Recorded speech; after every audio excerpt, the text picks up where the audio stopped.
Welcome to the Addiction Connection podcast, connecting the hope of the gospel with the heart of addiction. I'm your host, Mark Shaw, but I am not the only host. Today, this is a tripod. We are trying it out, and then there are three hosts today. Jim Quigley, which you can see on your screen. Why don't you wave to everybody, Jim? And CJ McMurray. Why don't you wave, CJ? There they are. So we're co-hosting this. In other words, you guys are going to have to carry the load. I'm not going to do this all by myself. Ribbit. Well, we are trying this out. This is our first video podcast, and CJ's having some technical issues, so he may be in and out. It may just be Jim and I, which is okay. Jim and I get along really well, and we'll be fine without CJ, but CJ kind of adds some of the spice, doesn't he? And there's Jim coughing. I'm going to be coughing too. I'm fighting an illness. I muted it though. Did you hear it? Did it come through? No, I did not hear it. It was great. Yes. All right. Yeah. Well, I just want you to introduce yourself, Jim. Tell them a little bit about Freedom Farm. Sure. My name is Jim Quigley. I'm in Boone, North Carolina, which is a western part of the state of North Carolina, up in the mountains. And I have been with Freedom Farm Ministries, which is a 1-year, 4-phase program for men and women that struggle with substance abuse. We're Christ-centered, biblically based, and I've been here doing this.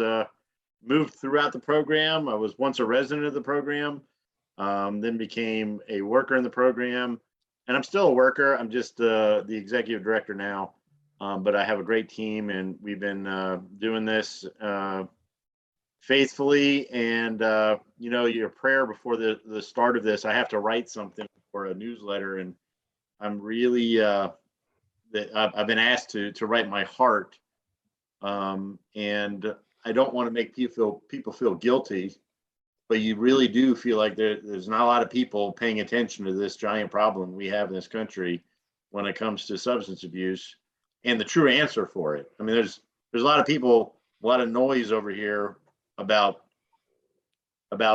solutions they've come up with it for it, right. But you and I would both have a lot to say about that. So, yeah, I think I posted on Facebook that there's more chatter about monkeypox, which has only affected, 10 or 12 people maybe in the country. And very little talk about drug overdoses, which are happening every 5 minutes. Somebody dies from a drug overdose, and yet the attention is monkeypox. And I think we all know fear is a tool that sells, and manipulates. So that's what's going on, I think. And here we have a drug addiction crisis, and who's listening? Very few. So we're thankful for all the listeners, everybody tuned in to this program, this podcast, tripodcast, which we lost one of our legs, CJ, but he may be back. He's trying. So he's well, I don't know. He says he can't get back in. I don't know. Yeah. We'll have to. Well, we can go it alone. I want to talk first about current events, and we'll call this Redeeming the Times, based on Ephesians 5:15 and 16, which says this: look carefully then how you walk, not as unwise, but as wise, making best use of the time, because the days are evil. So Redeeming the Times is the name of this segment that we want to talk about current events. Are you ready, Jim? I'm ready. Ready. All right. First current event, Dwayne Haskins, football player. He played at Ohio State, was a star there, then drafted by the Washington. They're not the Redskins anymore. They're I can't even think of the new name. Do you know the new name of the Washington? They were the Washington football team, and now they've got a new mascot or something. But anyway, he signed on with Pittsburgh Steelers, and he was hit by a truck on the interstate, which when you first hear that story, it sounds a little sketchy. and he was on the interstate. He was trying to get gas, and it says that he was at least twice the legal limit for alcohol, and he had ketamine and another drug in his system. And so very tragic to hear about this. He had a woman that was not his wife in the car. I don't know who she was. Maybe she was a relative, but she was in the car and was kind of a witness to this. But very tragic to hear about a young 20-something-year-old NFL quarterback getting hit by a truck because of his intoxication. You have any thoughts about that? About the young man being hit by the car. Yeah, I mean, when you hear about something like that, what do you think of? What Well, I'd hits like you? to hear what the thing is that it's really popular to jump in and start giving a giant. So all the sides will start giving an opinion. I'd like to know a little bit about what the backstory, but it sounds like to me you got somebody that is young that has come into a lot of money and has a lot of resources to chase after his desires and is doing so. And these are the consequences when we chase our desires into sin, and that can cause death, and destruction. So those drugs in his system, a woman in a car that's not his wife. These are all red flags that this guy was head bore into his desires. Yeah. Yeah, I'm saddened by it too. I mean, it's a great tragedy. You think about a young man who is so successful. I mean, Ben Roethlisberger, the former quarterback of the Steelers, said, "Man, I wish I could throw the football like Dwayne Haskins could." And so, very talented guy, talented athlete, and yet not satisfied. And like you said, headlong into his desires, and it's too bad. And I don't want to, I don't know, but I know, it's another tragic death to Yeah. drugs and alcohol in this case, which is a drug in liquid form. Mhm. I was thinking you were going to tell me that there was some controversy that was coming out that like he was the reason why is because he was suffering from some kind of concussion injury or something, because Mm, you're often hearing that something like that happens, and it's not that the guy was following after the desires of his heart. It's not that. It's mm, let's talk about all these things to make sense of a guy that has it all, right? Why they would do that. And it's never that this is a person chasing the desires of their heart. It's something else. That's what I was meaning by jumping in and hearing what people are saying about it. But yeah, it's an absolute tragedy, because I was actually talking about it today in a CABC training. Someone was talking about uh, you know chasing after worldly things and not chasing after God as a believer. And we were talking about how to counsel someone like that. And they mentioned that I would tell them that you may find temporary pleasure or whatever in those worldly things, but that eventually they will lead to destruction. And I said, well, agreed, but also don't forget to tell people that the Bible does say that there are people that don't belong to the Lord that do find great prosperity and great success in chasing after world things. And so you may want to challenge that person as if they are enjoying all of that stuff, knowing that there is a holy God that deserves worship. Are you even a saved person? yeah. So that's something that we need to. But here, the world looks at it and says the guy has everything he wants, all the money, all the fame, all the success, and why would they flush their life down the toilet like that? So, Yeah. Yeah. It could have been us, yeah, very easily. We're very grateful to be alive and Well, yeah, I read something like this, and it happened. I don't know, about 6 weeks ago, but the story came out that, what's fascinating to me. He had ketamine in his system. There are ketamine clinics going up all over the place, and they supposedly treat depression. Mm, And you're basically hooked up with an IV in your arm, and you've got this hookup, and they pump you full of ketamine or a little drips of it. Probably doesn't take a whole lot, and it causes you to escape into another world. You see bright colors, and you're in that session for 50 minutes. I don't think anybody talks to you or anything, but you're just under the spell of ketamine. And then you come out of that, and supposedly that helps your depression.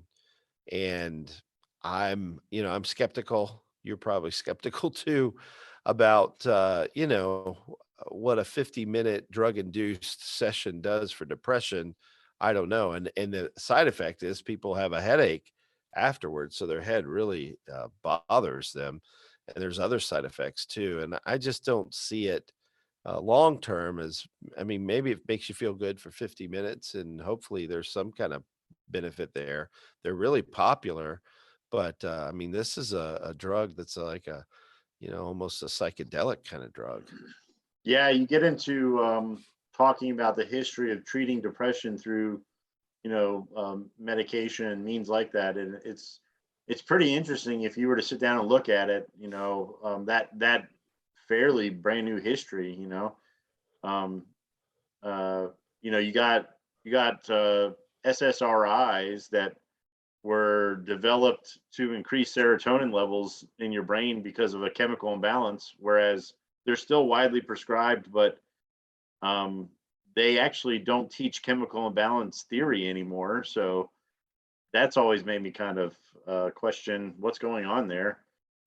Plus, they still have no way of telling you what your actual serotonin levels are in your brain, and you've started to kind of move into. I think in the last few years, there's been a real uptick on things like microdosing, which is like Mm, microdosing hallucinogens, and yeah. I forget what that drug is called. The ayahuasca. Those are big all over Twitter. Do you know what I'm talking about? You No, you, I you don't know. go you go to a place and like you fast. It almost sounds like a peyote thing where Hmm. you take this this root or whatever, Hmm. and it supposedly shows you your inner being, and it's gotten into this like this thing that was largely described as scientific is now becoming kind of out there, if that makes any sense. I mean, Yeah. ketamine, I was a raver back when I was 17, and everybody was using ketamine to, as a part of the rave scene. It was a designer drug. I mean, Yeah. people loved it back then, but yeah, but now they're You know, they're obviously giving it to people for depression. From what I understand, isn't it like some kind of an animal tranquilizer? I'm not that positive. well, they call it cat, yeah, yeah, they use it for that too. That's right. Look at you, man. You're like a walking pharmacist there. Well, well, yeah, kind of had to be if you were going to be the type of drug addict that I was for years. You Yeah. had to know exactly what you were getting out of people's cabinets. But yeah, ketamine was always joked around as like it was like a tranquilizer for animals, and I never. I mean, that was just rumors. I'm not saying I know that for sure, but that's what people would say about it all the time. I was not a big special K is what we called it. Yeah. I never Right. was into that. I'd rather take the ecstasy back then. So. Well, another news item is this deep brain stimulation. And I don't know, have you heard much about that? I know I we've read that researched it a article. little bit. Man, they are really so like this kind of goes into the what I'm saying. So now they're wanting to drill holes in your head, put electrodes, and stimulate your brain in order to try to relieve feelings of depression. And actually, the articles that you sent for me to read, didn't mention using it for depression or drug addiction. Didn't mention using it for drug addiction or cravings, but I thought that's what the gist was, that it was going to maybe start being used for helping people with cravings for drugs. Yeah, so deep brain stimulation is where they cut these nickel-sized holes in your head and put these electrodes in, and I guess run the wires down to a little box, kind of like a pacemaker, but in your neck and or area. I don't know how exactly how it works, but you have these wires, these electrodes that shock your brain and try to stimulate it so that you don't crave. And it was used to treat depression, used to treat Parkinson's disease, and now they're talking about it for drug addiction. They've only done 3 surgeries that I know of. One, the guy relapsed. He went right back to drugs after the surgery. A second guy is doing better. He's helping other people, and he lives in a safe home, like a halfway house.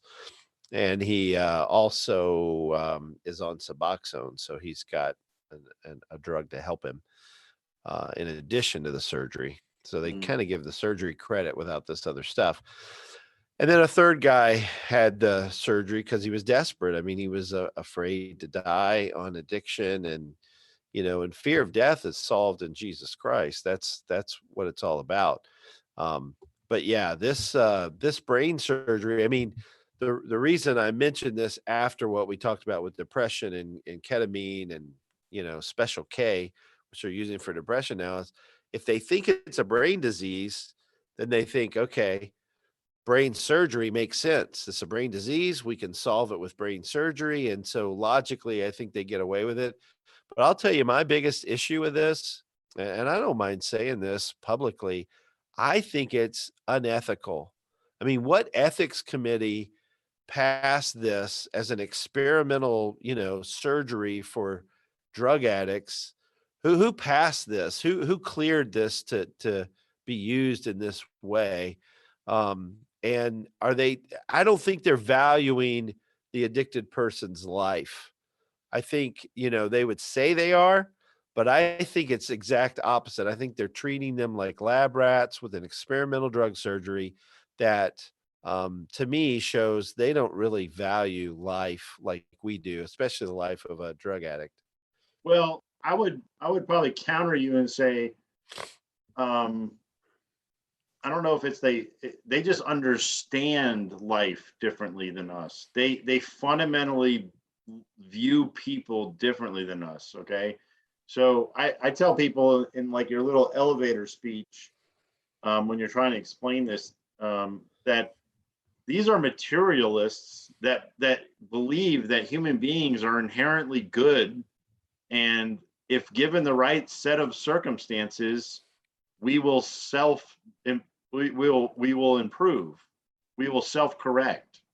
And the problem that human beings have gone down is because there's certain set of circumstances in life, whether it be nature, nurture, environment, whether it be biological markers in the brain, is what's causing them to be self-destructive or live lives that would not be beneficial for their own self-interest. So their whole way of looking at people is like, if we could just correct their environment or correct those biological markers, those people would then be free to succeed, which you and I believe the Bible describes human beings completely opposite.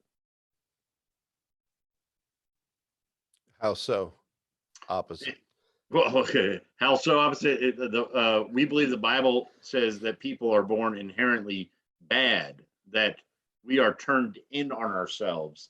We want only for us.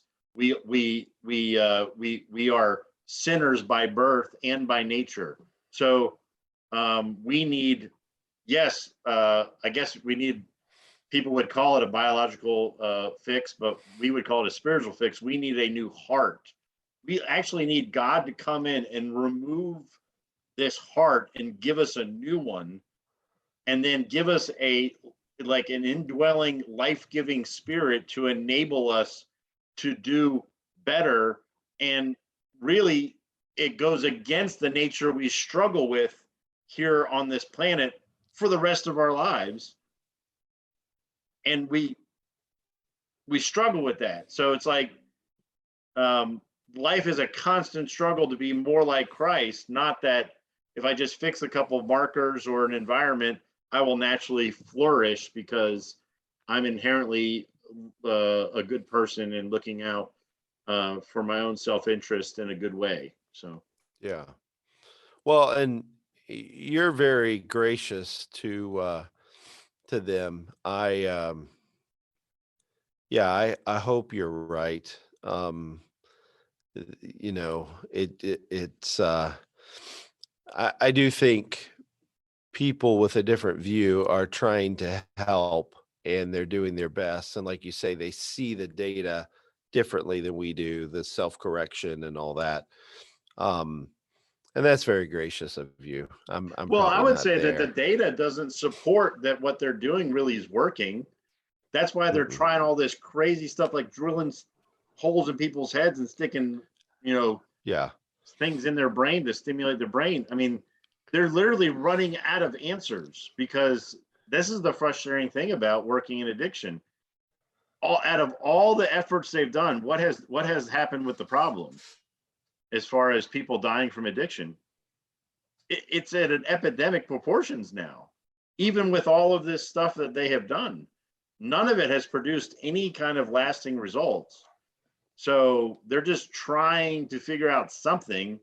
But the thing is they keep beating on the same dead horse that fundamentally they believe that this is caused by not the person, their inner person. They believe this is outward influences that have made this person into this in this way, or maybe biological markers within their body, their chemistry, that has caused this problem. It has nothing to do with them being a fallen human being in need of redemption.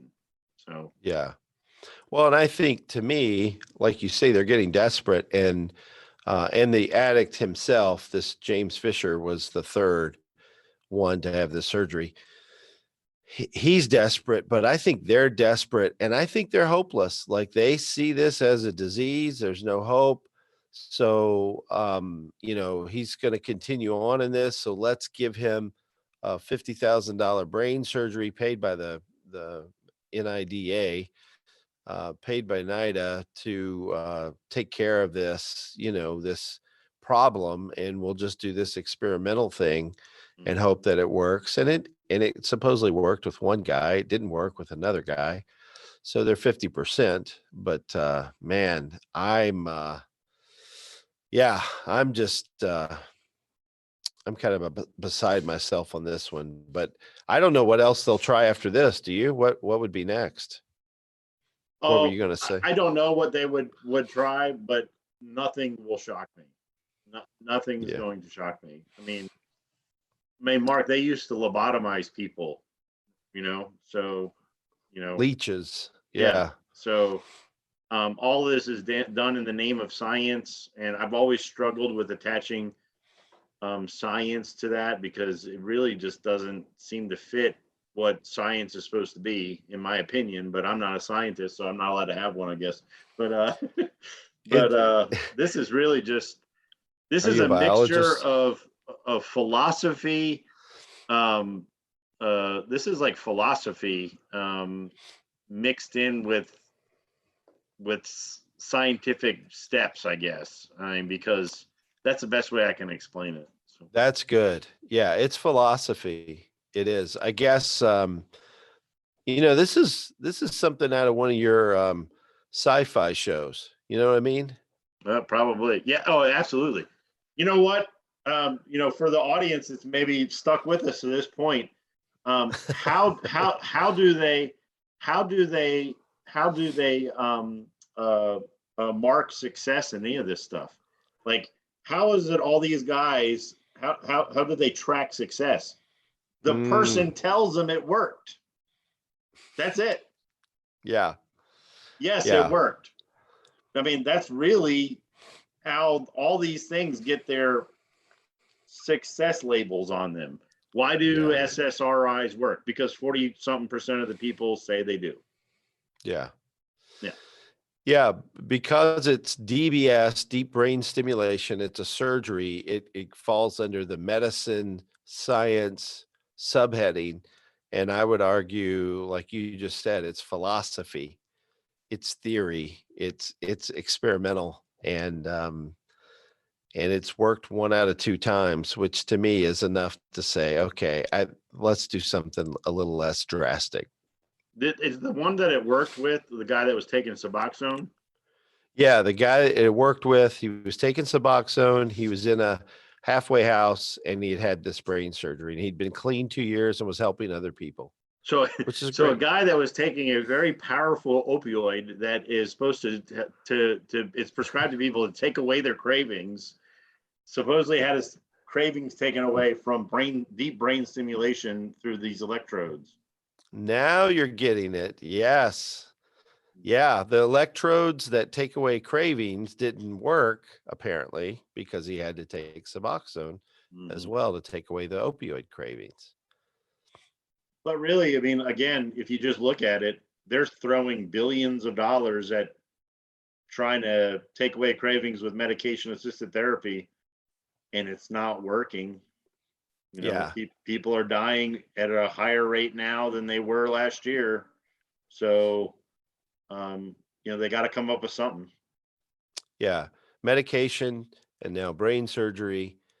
Who knows what's next? I mean, removing, And kidney. but think about this, just to be, I guess, gracious to their side.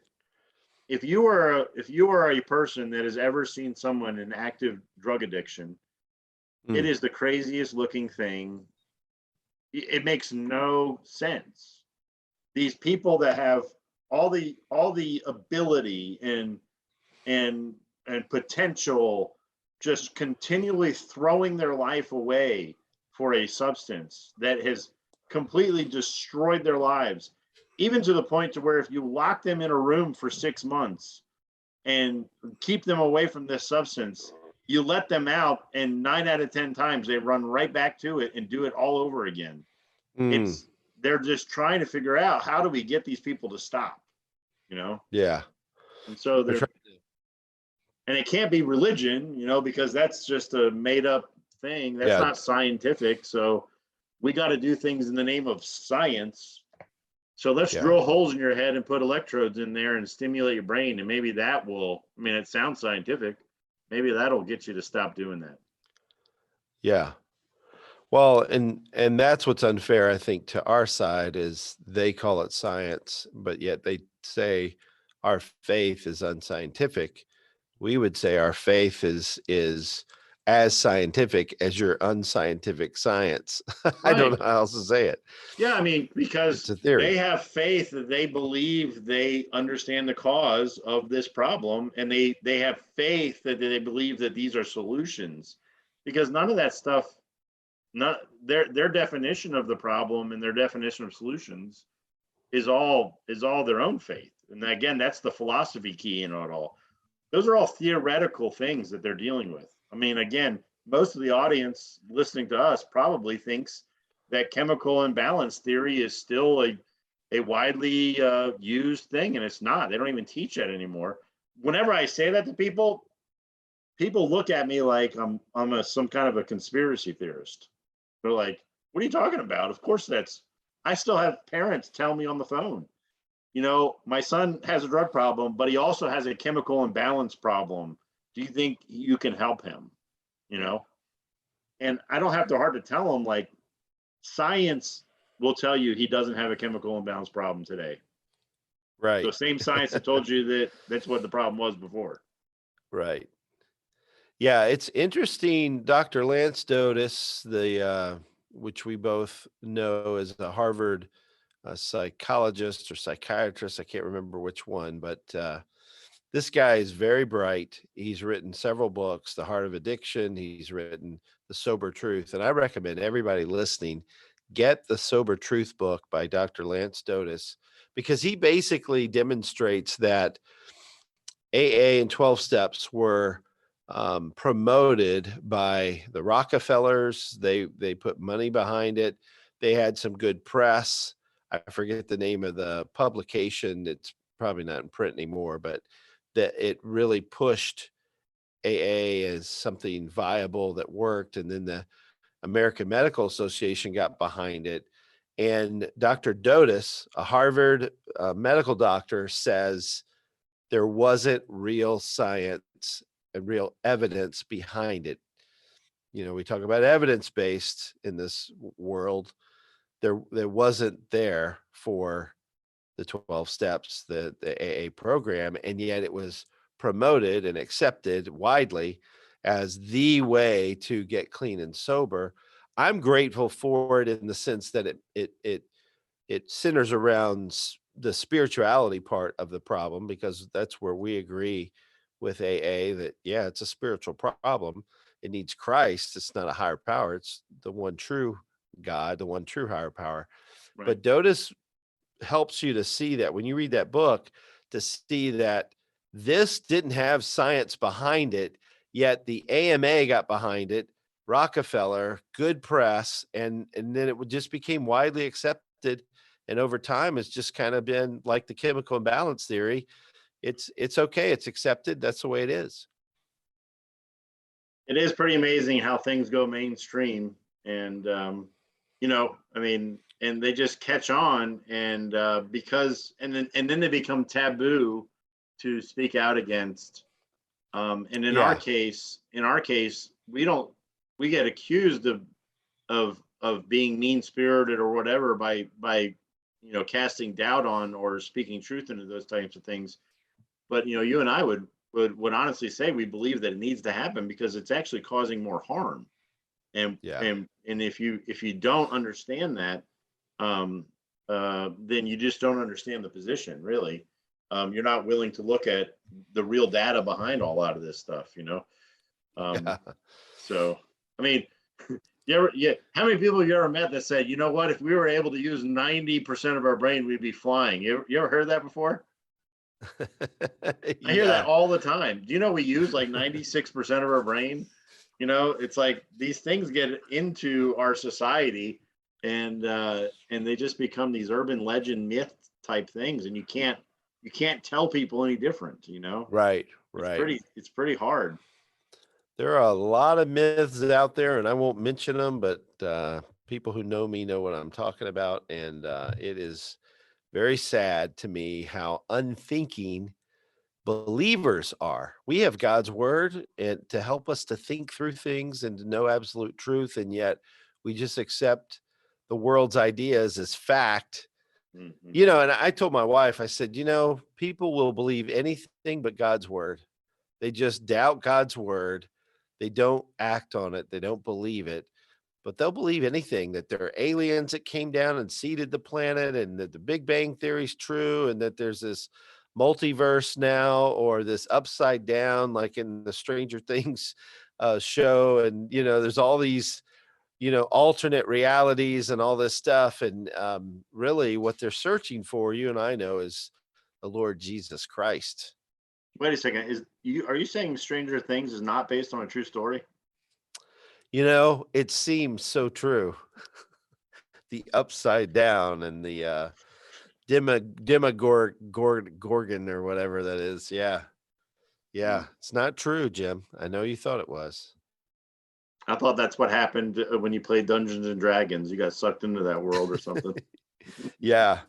True story. Well, maybe I shouldn't say it, but when I was a kid, the Stranger Things show is my age. Like, I was exactly the age of those kids in 1983 when that video was made and was cast. I was that age. So it's very fascinating to me to watch that and hear the songs and all that. But my dad, I had a Dungeons and Dragons game, and my dad was convinced it was bad, and we disposed of it through burning it in my backyard. So we burned it, got rid of it, and I never played D&D again. So I don't know that I really even played it the first time, but he did not see it as a good thing, and I'm glad I had a dad like that, honestly. I mean, Yeah. you know, it sounds pretty extreme, but he loved me, so that was good. Yeah. Well, we have a new visitor, a new face here and I don't know if you guys have met. This is Josh Coleman from Tennessee, the Nashville area, Mount Juliet. Am I right? Josh, are you in Mount Juliet? Yep, Mount Juliet, just outside of Nashville, just to the east. Just to the east. Beautiful area. Wow.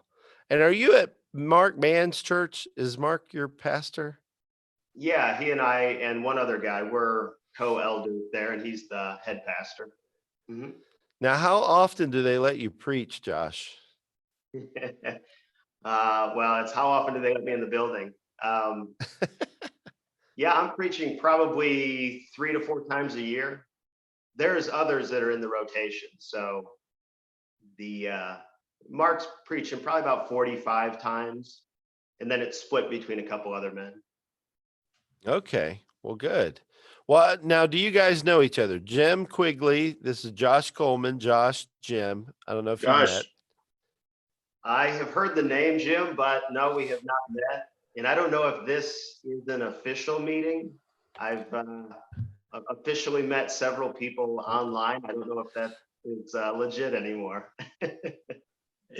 times are changing, aren't they? So we got to redefine things. So, well, are you going to go to the summit? I'll shake your hand and we'll make it all official if you're there. So Sounds good. Sounds good. Well, Josh, tell us a little bit about your role in the church there as an elder and the name of the church and if people can come and seek help from you guys. Sure. Yeah. Grace Bible Fellowship is the church. We're non-denominational, but with the FIRE, the Fellowship of Independent Reformed Evangelicals. And as I had mentioned, there's 3 elders there, of which I'm one. One is the head pastor, one is our music leader, and the ministry that we have, the Biblical Counseling Services of Nashville, I'm the director of that. So as the 3 elders, I'm the one who takes up that. And then we have other men, as I had mentioned, who we're raising up. We have a pretty strong deacon group of men, adding those every few months. The service is definitely growing and very strong.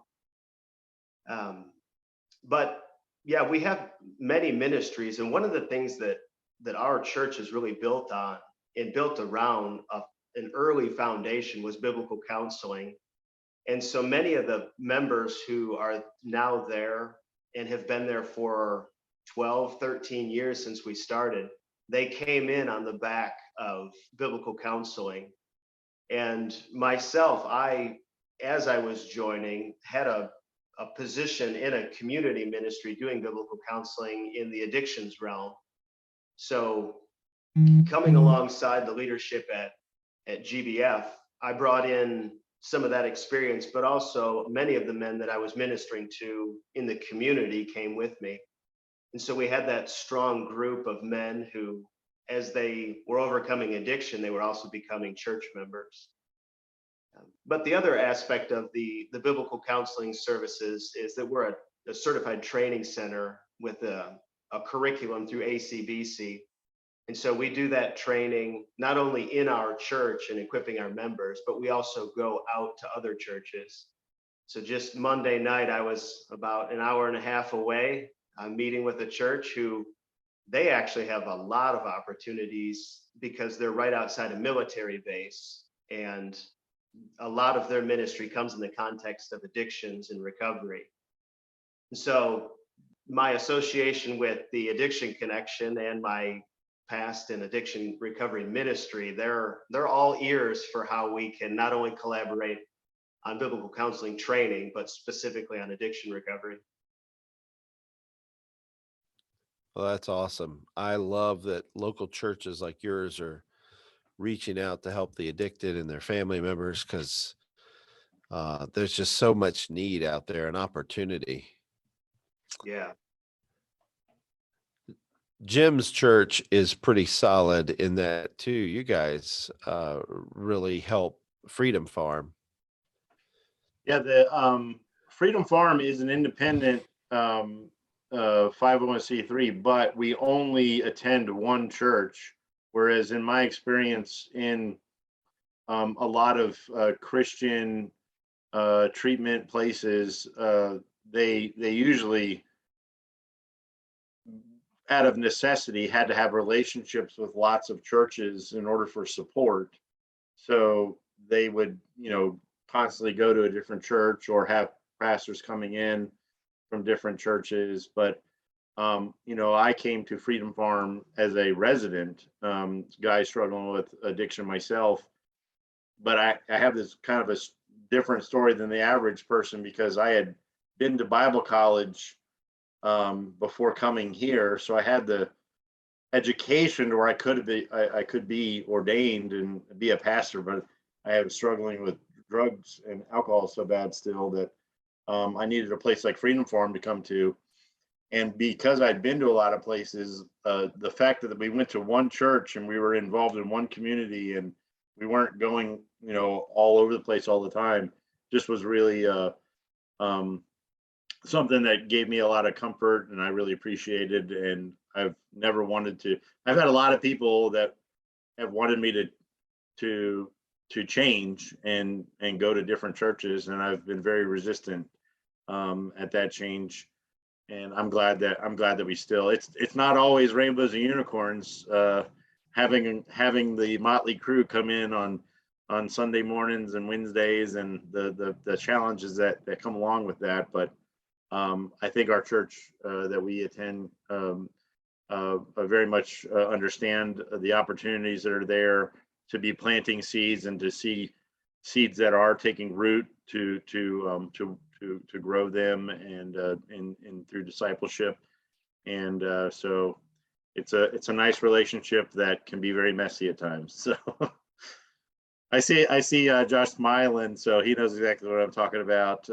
Probably got some stories yourself. So, well, when you were talking about the community ministry being kind of a conglomeration of different members from community churches, I previously worked in that context, and it's difficult and personal decision. I don't plan on going back into that type model where you're collaborating with some who, while you're seeking to be biblical, what your definition of that is, everybody believes they're biblical, but once it comes to fleshing it out, it ends up not only confusing those who you're ministering to, but it can really detract from the fellowship, because you're really applying theology, and it didn't go well at its conclusion. I'll say that.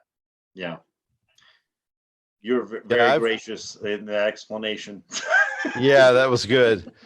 Yeah, I've worked in both. I mean, a program that's just attached to one church versus a program that lets all kinds of churches come in and teach and sends the clients or the residents to a bunch of different churches on Sunday, or a different church every week. And it just, like you say, I found it very confusing and difficult, because I would get a lot of questions, and then the more just, questions about, like, we heard this on Sunday, is this true? And because the week before we'd heard something different, and that's a frustrating place to be. And so, yeah. So you like what you're doing now, Josh, I take it.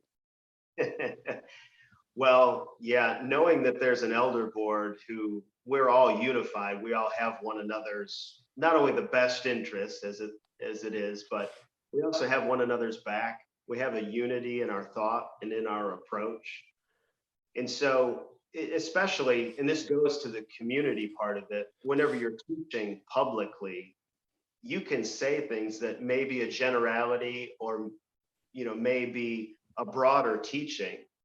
But those who you're laboring next to, they have a name and a face that they apply that to. And without meeting them and having one-on-one contact, you can come off as unloving, because you're speaking in a way that doesn't have the nuance that they can carry with it.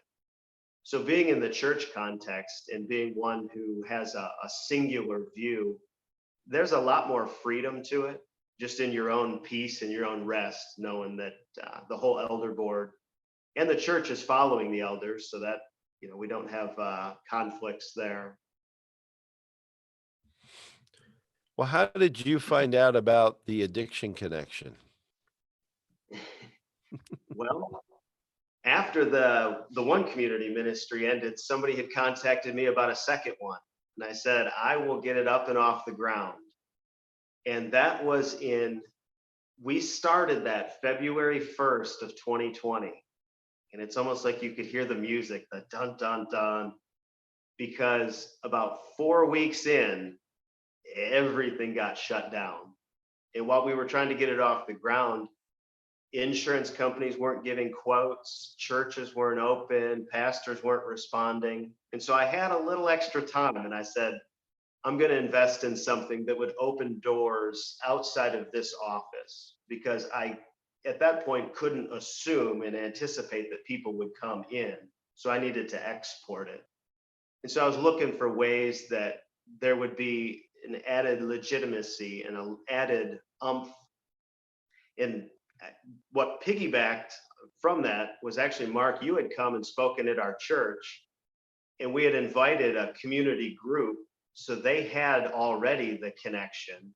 And so being associated with the group and making that connection for them was what I was looking to help open some of those doors that the community, and especially those who are making some decisions about recovery, that they had a familiarity with, and I could knock on a familiar door at that point. And I had a whole lot of time. I mean, a lot of time. Yeah, when you said February 2020, I mean, we all know that ominous music you're referring to, what happened 4 or 5 weeks, 6 weeks later. I actually literally heard it in my head play as soon as he said that date. That was amazing. Those weren't hallucinogenic post effects, were they, or anything? No. Microdosing. Well, and Josh, I mean, you're a guy, like, I know I talked to you a couple of times, and I just thought, man, this is a talented guy. I remember a couple jobs coming open, people would email me, do you know anybody? And I'm like, yeah, I got just the guy. And I'd contact you, and you were Nashville bound or Nashville held. I don't know what you call it, but and I appreciate that. And but I had jobs for you all over the world. Yeah, in fairness, the commute to South Africa was going to be a little long. Yeah, I was ready to send you, raise support, and get your whole family. So now you have Ashley. You guys have been married 17 years. That's your wife, and 3 daughters. So South Africa's perfect. What could go wrong? Yeah, well, only one of them can walk right now. So that tells you just how acute the parenting is in my home. And yeah, Jim's got 2 youngins. How old are yours, Jim? Phoebe just turned 7 on the 17th, and JP will be 4 in September. So 7 and 3. Mm-hmm. Yours are how old, Josh? I have two that are 21 months, and then one that is 5 months. Oh, I didn't realize you had twins. Oh my. Yeah, and the reason only one of them can walk is actually, I guess it's pretty common for little ones, but one of them fell and broke her leg. Ooh. Oh no. So we have one that walks, one that crawls, and one that just rolls over. Oh, I bet they're adorable. My, oh my, that's fun. Well, if you're going to ask me if my own children are adorable. Yeah, it's pretty clear. Well, yeah. South Africa wasn't in the plan, but you're the director of Biblical Counseling Services of Nashville. So can people come to you? Do you take outside the church help? I know our church, we're just counseling inside of our church right now. And I get inundated with requests outside of the church, but we just can't handle the load right now. The need is so high, but I don't know how you guys operate. I'd be curious to know. one of the aspects that ties into that is that if you were to look at a geographical map, Nashville being central to these cities, we're the only training center between Louisville, Knoxville, and Birmingham. And if you go west, I think you get all the way to like Kansas before you find one. So there was a big need there in the center of Middle Tennessee that just had an absence. And I had talked to Dale Johnson about the need for it. And so our plan is built out of that. We do take people outside of the church. Our church membership right now is about 60 to 70. And so taking them from the outside is quite logical in that. And one of the requests that we have is meeting with somebody from another church that they bring a member of their leadership, preferably a pastor or an elder.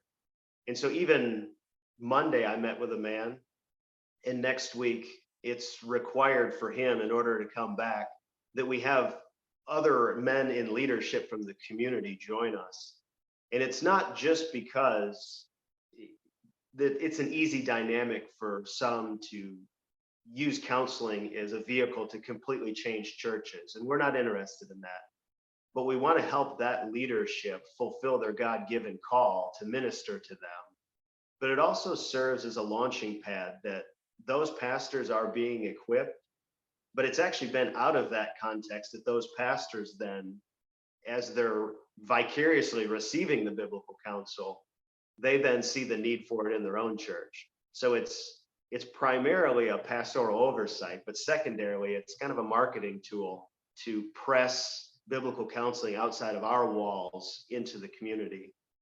Because without there having been a high familiarity with it in the area, you could just assume that very few are doing it, much less doing it well.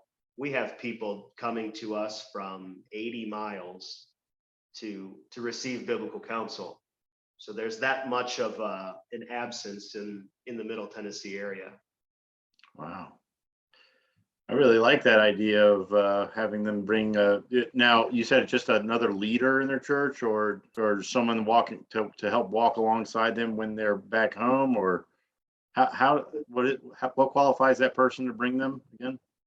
Yeah, well, it's going to be case by case, but what I'm really pressing in on is the man who has that Hebrews 13:17, that authority over your soul. Okay. So this is the one that you're going to submit to. And so if we can get a pastor or an elder, some of the counsel, I take my attention right from the counselee and I turn right to the pastor, the elder, and instruct him on how he would now have to care for this person as they go. Beautiful. But some of these churches are, 3, 4, 5,000 people, and they don't even have the ability to bring a pastor. So at that point, I'm always looking for somebody who's influential, a deacon, a small group minister, someone. And my counsel to them is to find a way to really make this stick and to really make it walk. So I have regular contact with those people because I'm trying to build them up. And in a sense, they're serving as leadership, but that's the best I have. I have to work with just that.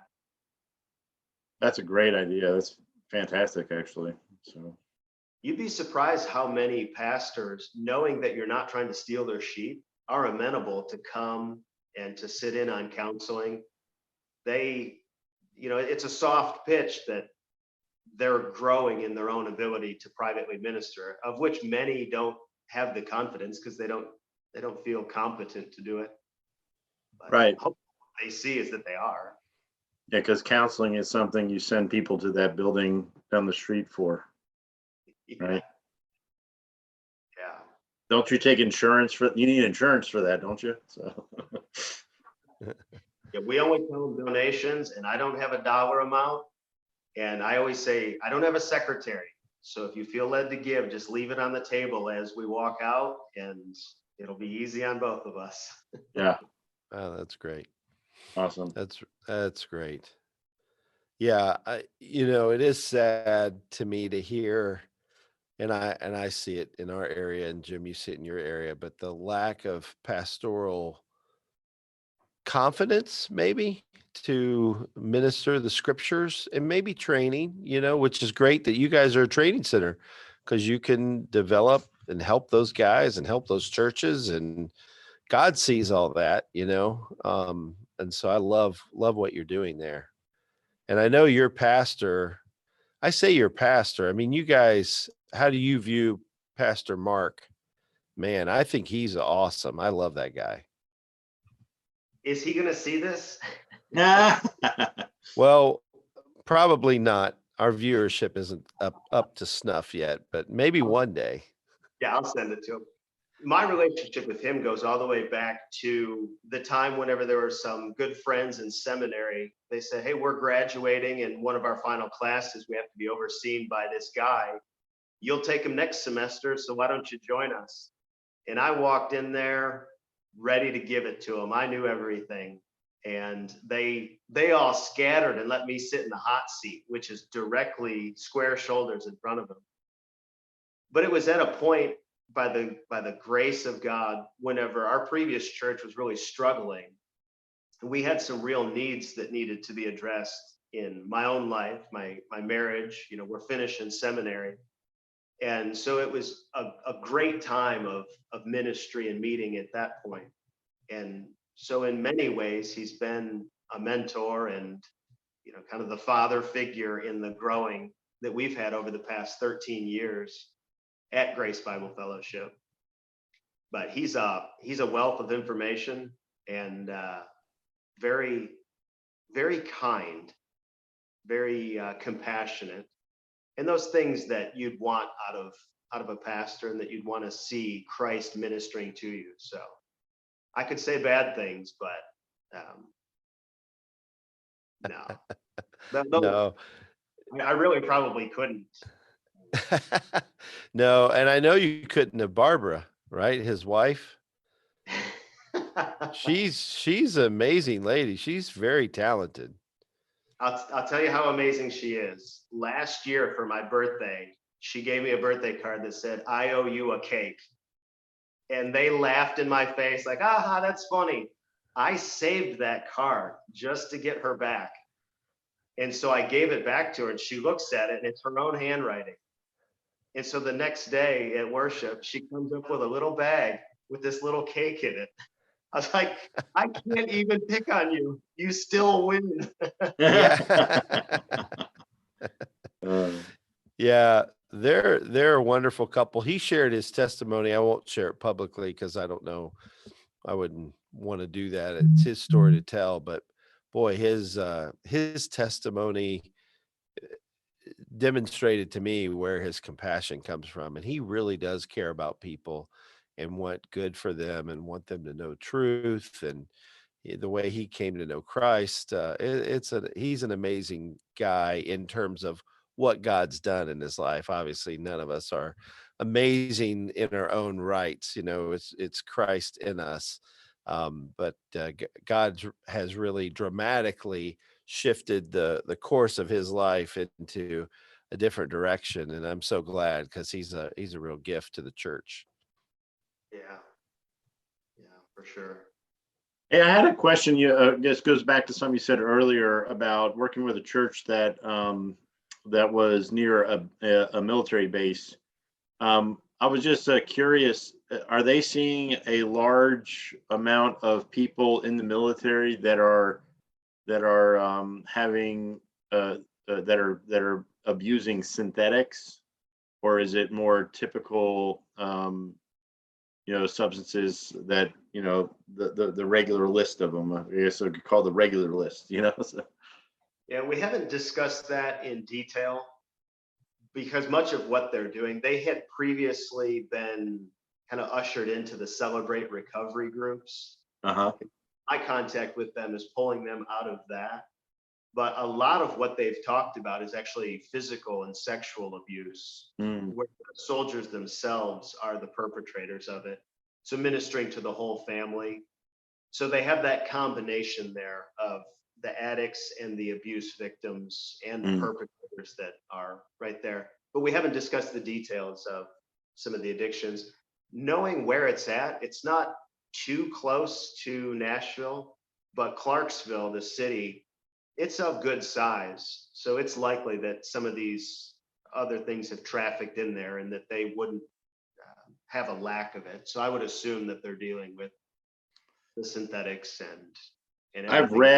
read and watched a couple.